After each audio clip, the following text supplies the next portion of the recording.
یہ کیسا دھماکہ ہے؟ ایک کائنات میں دھماکہ ہوا، اور کس دھماکے سے تو چیزیں تباہ ہوتی ہیں، برباد ہوتی ہیں، ٹوٹتی پھوٹتی ہیں۔ آج کل گندم تل رہی ہے نا ہمارے سارے پنجاب میں،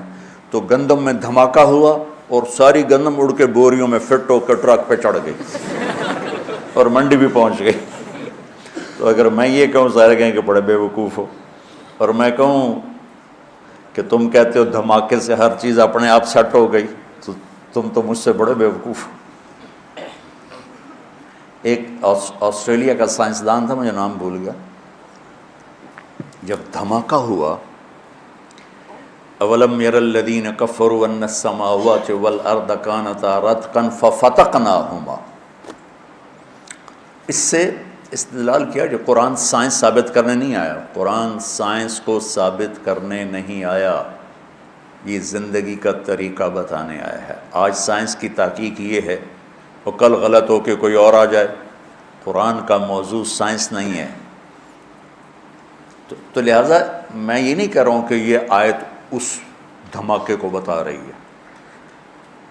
اللہ کو پتہ ہے کہ کیا دھماکہ ہے۔ تو قرآن سے سائنس نہیں ثابت کی جاتی، قرآن سے انسانیت کا سبق ملتا ہے کہ انسان کیسا ہونا چاہیے۔ تو اس کا میں نے ریسرچ پڑھی تھی کہ جس وقت دھماکہ ہوا تو دو چیزیں پیدا ہوئیں،